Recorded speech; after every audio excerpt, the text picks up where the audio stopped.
আসসালামু আলাইকুম। বেশ কয়েকদিন আগে আমি যে কোয়েল পাখির ডিমগুলো আমার মেশিনের ভিতর দিয়েছিলাম সেখান থেকে বাচ্চা ফোটা শুরু হয়ে গেছে আলহামদুলিল্লাহ। বেশ কয়েকদিন আগে আমি আপনাদের দেখানোর চেষ্টা করছিলাম যে আমি একটা নতুন ইনকিউবেটর মেশিন কিনছি, সেই মেশিনের ভিতর আমি কিছু কোয়েল পাখির ডিম দিচ্ছি, সেখান থেকে আজকে বাচ্চা ফুটছে। কালকে রাত থেকেই বাচ্চাগুলো ফোটা শুরু হয়েছিল, কিন্তু এখন পর্যন্ত বাহির করা হয়নি। এখান থেকে বাহির করেনি, এর একটা কারণ আছে, বাচ্চাগুলো এর ভিতর ঝরঝরা বা খড়খড়া হবে, তারপর এখান থেকে বাহির করব। আর মেশিনে ডিম দেওয়ার পরপরই একটা ভাই আমার কাছ থেকে বাচ্চাগুলো অর্ডার করছিল, মানে সে বলছিল যে ভাই বাচ্চাগুলো ফুটলে আমাকে 120টা থেকে 150-র মতো বাচ্চা দিবেন। তো সেই ভাইকেই আজকে বাচ্চাগুলো দিব। আর গত 2 দিন আগেই আমার যে সেটার মেশিন আছে, সেটার মেশিন থেকে আমি ডিমগুলোকে হ্যাচিং এ বসিয়ে দিয়েছিলাম। আর যে কোনো ডিমই শেষের 3 দিন হ্যাচারের ভিতর দিয়ে দিতে হয়, যেহেতু আমার যে বড় ম্যানুয়াল মেশিনটি আছে সেটা আমি সেটার হিসেবে ব্যবহার করতেছি। আর আমার বাচ্চাগুলো একটু একদিন আগে পরে ফুটতেছে, এর কারণ হলো আমি ডিমগুলো একদিন আগে পরে দিছিলাম, যার কারণে আর কি বাচ্চাগুলো একদিন আগে পরে ফুটতেছে। আর এই মেশিনের ভিতর 12 থেকে 14 ঘন্টার বেশি বাচ্চাগুলো রাখা যায় না। যেহেতু ভাই কালকে এসে আমার থেকে বাচ্চাগুলো নিয়ে যাবে, তাই আর কি আমার বুর্ডার রেডি করতে হবে। বুর্ডার ঘর রেডি করার জন্য যে বোর্ডগুলো দরকার সেই বোর্ডগুলো আমি সুন্দর মতো গোল করে নিছি।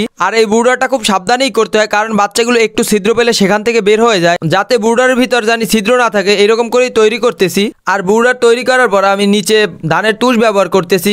ধানের তুষ ব্যবহার করার একটা কারণ হলো ধানের তুষে কোনো ধুলা থাকে না, যার কারণে এগুলো পাখির নাকে যায় না। আর তুষগুলোর উপর আমি পেপার বিছিয়ে দিতেছি, এই পেপারগুলো দিলে নিচ থেকে ঠান্ডা লাগে না, ওদের পা গুলো গরম থাকে, যার কারণে বাচ্চাগুলো খুব তাড়াতাড়ি চঞ্চল হয়। তো বুর্ডার ঘরটা রেডি করার পর আমি 1 ঘন্টা রেখে দিব। তো বুর্ডার অবস্থায় কোয়েল পাখির যে একটা নির্দিষ্ট তাপমাত্রা লাগে, সেই তাপমাত্রাটা জানি হয়, তার জন্যই আর কি 1 থেকে 1.5 ঘন্টা এটাকে আমি এরকম লাইট জ্বালিয়ে রেখে দিব। আর যেই ভাই অর্ডার করছিল তার কালকে সকালে আসার কথা, যেহেতু বাচ্চাগুলোর বয়স মোটামুটি অনেক হয়ে গেছে, প্রায় 24 ঘন্টা মেশিনের ভিতর ছিল, তাই আর কি এখন বুর্ডারের ভিতর রাখবো, কালকে এসে ভাই নিয়ে যাবে। আর আমার বুর্ডার ঘর তৈরি করার দরকারও আছে, কারণ হলো ওখান থেকে আরো কিছু বাচ্চা ফুটবে, সেটাই বুর্ডার ঘরেই রাখবো। ভাইকে দেওয়ার পর যতগুলো বাচ্চা থাকবে সেই বাচ্চাগুলোই আর কি এটার ভিতরেই থাকবে। তো বাচ্চাগুলো বুর্ডার ঘরে ছাড়ার পর আমি প্রথমেই পানি দিয়ে দিব তাড়াতাড়ি করে, যদিও পানিটা আগে দেওয়া উচিত ছিল, কিন্তু আমি সাথে সাথেই পানি দিয়ে দিছি।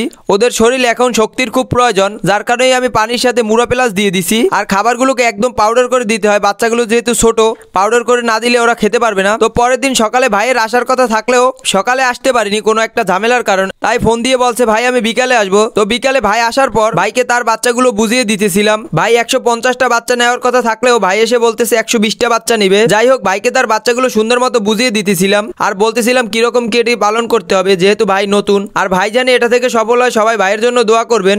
আর আমাদের এদিকে বাচ্চা ফুটার সময় 4 থেকে 5 ঘন্টা কারেন্ট ছিল না, যার কারণে বেশ কিছু বাচ্চা প্রতিবন্ধী হয়েছে। আর কয়দিন আগে আমার বেশ কিছু বাচ্চা ফুটছে, সেগুলো আর কি আমি সাইডে ব্রুডিং করছি, এটাকেই আমি ব্রুডিং ঘর হিসেবে ব্যবহার করার জন্য তৈরি করতেছি। মানে বাচ্চা ফোটার 1 থেকে 10 দিন পর্যন্ত আমার এই ঘরটার ভিতরেই থাকবে। আর আমার কয়দিন আগে যে বাচ্চাগুলো ফুটছে এগুলো অর্ডার হয়ে গেছে। এখন আমার টার্গেট প্রত্যেক সপ্তাহে আমি 300-র মতো বাচ্চা উৎপাদন করব। আর এখানে আমার 3টা ব্রুডিং এর দরকার হবে। আর আগেই বলছি এটাকে আমি ব্রুডিং ঘর হিসেবে তৈরি করতেছি। আমার মেশিন থেকে যতগুলো বাচ্চা বের হবে এই ঘরটাই আমি 1 থেকে 10 দিন পর্যন্ত রাখবো। তো আজকে আর বেশি কথা বলবো না, আজকে এই পর্যন্তই। সবাই ভালো থাকবেন, সুস্থ থাকবেন এবং আমার জন্য দোয়া করবেন। আল্লাহ হাফেজ।